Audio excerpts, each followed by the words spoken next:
Bonjour à tous et bienvenue sur la critique de The Babysitter Killer Queen.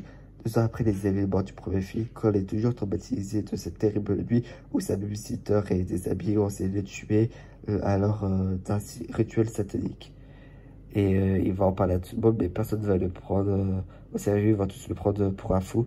Il va même en parler à ses parents, sauf qu'ils vont pas le croire, et comme il va en faire que d'en parler, et il dit que c'est vraiment un passé, ses parents veulent envoyer dans un lycée psychiatrique.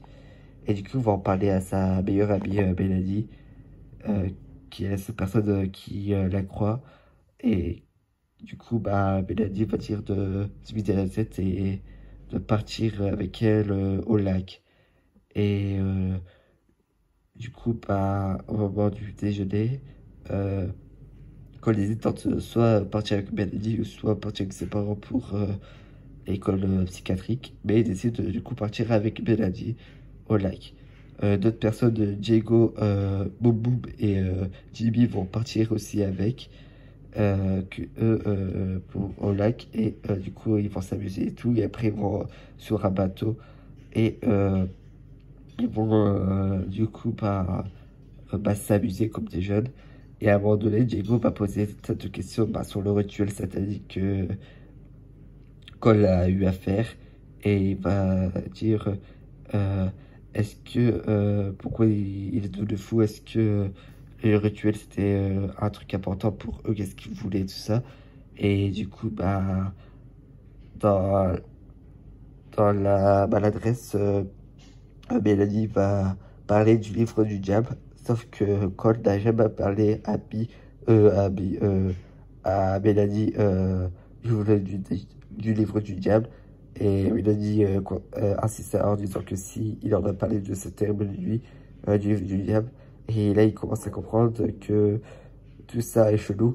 Et Mélanie décide de égorger Boum Boum, parce que c'est la sacrifiée cette nuit pour mélanger le sang avec Cole. Et il comprend du coup qu'ils refait le rituel satanique qu'il y a eu 2 ans avant. Du coup, il est paniqué, tout ça. Et en plus de ça, il essaie de s'échapper, sauf que il retombe sur les anciens personnages qui sont morts, hein, mais ils sont revenus à la vie, car en fait, pendant 2 ans, ils étaient aux larmes. Et ils sont revenus 2 ans après, du coup. Ils ont attendu que les 2 ans sont passés pour revenir. Et on revoit du coup Max, Allison, Sonia, John. Et du coup, à un moment donné, il y a toute la troupe réunie. Euh, et du coup, ils sont là autour de Cole. Et la porte s'ouvre du bateau et on a un nouveau personnage, Phoebe. Au début, on pense que c'est une méchante, mais en fait, pas du tout. Elle était juste là pour récupérer de l'essence. Et parce que son disquet était tombé en panne. Et du coup, Cole va profiter de ce moment pour se barrer. Et il va tomber sur le jet ski, il va tomber à Phoebe, se barrer. Et ensuite, ils vont se poser à un endroit. Et ensuite, Mélanie on va dire la team va réussir à retrouver Cole et Phoebe. En tout cas, ces traces. Pas encore les personnages, mais ils ont retrouvé où ils étaient. Du coup, Phoebe et Cole vont s'entraider parce que, du coup, comme ils ont vu Phoebe, ils vont essayer de la tuer aussi. Et du coup, le but, c'est pas de mourir, quoi. Et ils vont essayer de se sauver mutuellement. Et du coup, la première personne à s'attaquer à Cole et Phoebe, c'est Sonia qui va mourir. Ensuite, euh, Phoebe va expliquer que c'est pas la première fois qu'elle a déjà vu des morts, et que celle qui a causé l'accident qui a tué ses parents, et elle se sent responsable du coup quand elle était enfant. Ensuite, Allison va aller croiser, va aller voir, et du coup s'attaquer à elle, sauf que en les poursuivant, va être bloquée, et du coup va avoir sa tête déchirée. Ensuite, c'est Max qui va les attaquer euh, et tout ça. Et ensuite, ils vont prendre un bateau, Max va les suivre, et ils vont réussir à le faire tomber dans l'eau pour après les hélices découpent Max. Et ensuite, ils vont à la grange où Phoebe avait la clé, et où elle habitait, pour essayer de cacher le temps du lever du soleil, car le duel s'accomplit avant le lever du soleil. Si ils ont pas réussi avant le lever du soleil, bah ils meurent, je crois. Bah c'est qu'est-ce qui est prévu. Du coup, ils vont essayer de se cacher et tout. Et Mélanie, pendant ce temps, va appeler le père de Cole pour parce que c'est l'association de pas pour qui du coup comme il y a le père de Cole et du coup bah les suit et du coup bah fait que Cole sort de sa cachette quoi pour ensuite l'attaquer. Et du coup, bah, ils vont attendre qu'ils arrivent et tout ça. Et du coup, le père de Cole, elles vont demander à Cole bah, de sortir de où ils sont. Sauf que Cole et Phoebe, bah, ils ne veulent pas sortir. Et en tout cas, ils ne veulent pas sortir sans armes. Ils ont de la chance car le père de Phoebe rangeait ses armes de chasse ici. Mais elle n'a pas la combinaison, mais grâce à le doudou que elle a reçu dans son casier, il va avoir la combinaison et du coup, ils vont pouvoir ouvrir le coffre et du coup sortir avec des armes. Et après, il y a John qui va essayer d'attaquer Cole, sauf qu'en découpant une genre de ficelle, un objet va tomber sur lui, il va mourir. Et ensuite, bah, elle a dit, bah, elle essaie de jouer comme quoi elle aime Cole et tout ça, elle essaie de jouer la comédie. Et ensuite, bah, Cole et Phoebe vont partir, sauf que Cole a peur que Mélanie fait du mal à son père, du coup, elle demande à Phoebe de partir et lui va sauver son père.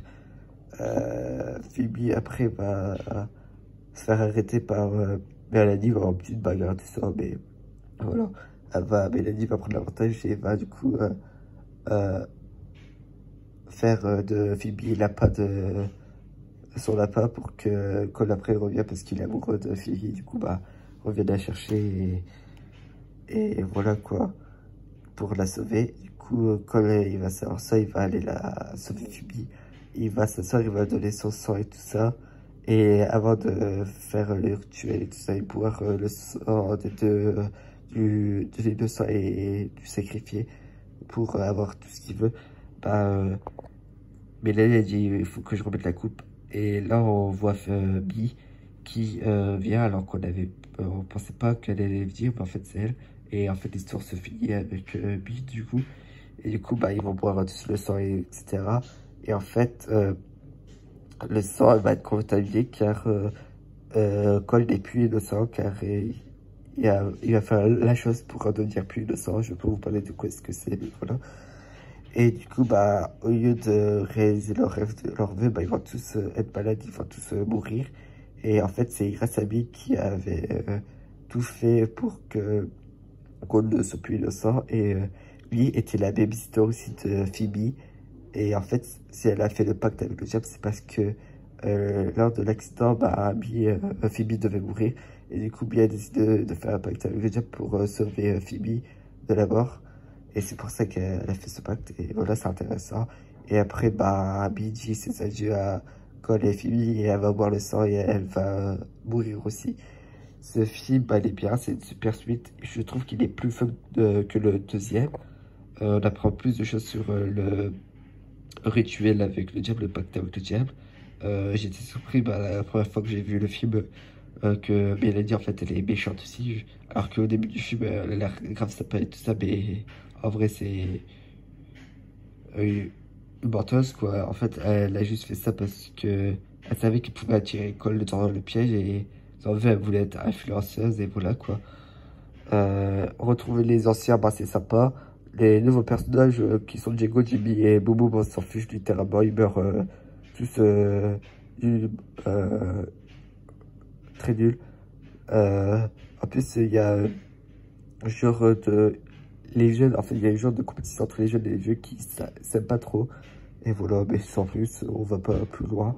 C'est peut-être le moment peut-être dommage qu'on essaye pas de voir parce qu'en fait, il y a deux groupes du coup. Les anciens, Max, Alison, John, qu'on est nouveaux, Mélanie, Diego et Jimmy. Voilà, mais voilà, sans plus, c'est dommage. Sinon, bah, Cassie reste sympa. Euh, le retour de Bee bah, se fait surprendre parce que comme on l'avait pas vu du tout du film, je pensais pas qu'on allait le voir. C'est sympa, c'est triste à la fois. On comprend qu'en fait, grâce à Cole, qu'est-ce qu'elle avait fait lors de cette terrible nuit, bah, elle le regrette et voilà quoi. Et c'est grâce à Cole qu'elle a compris que c'était pas la bonne solution qu'il fallait faire. Le personnage du film, il est grave cool. Cole, bah, il est plus mature et voilà, là, ça se voit. Il fait, quand même plus bien fait tout, il sait qu'est-ce qu'il doit faire et tout ça pour rester en vie. En plus, là, il y a une aide en plus, c'est Phoebe. Et enfin, c'est sympa. Et la femme, bah, elle est très triste et voilà. Et je pense qu'il pourrait avoir un troisième film, car il y a une post-générique, et on voit le livre qui sert pour le pacte tout seul, mais c'est-à-dire que peut-être qu'il y a des gens qui pourront peut-être prendre le livre pour faire à leur tour un pacte avec le diable, et pourquoi pas, on verra bien. Sinon, bah, la musique est sur sympa, le film dure 1h40, je crois. Ça va grave vite et on n'a pas le temps de voir le temps passer. Il est très bien, les personnages sont bien, les acteurs sont cool et franchement c'est sympa. J'arriverai pas à vous dire quel est le babysitter le mieux. J'ai aucune différence entre les deux. Pour moi, ils sont au même niveau, ils sont tous les deux bien. Merci d'avoir suivi cette critique et on se retrouvera une prochaine fois pour une nouvelle critique. Salut!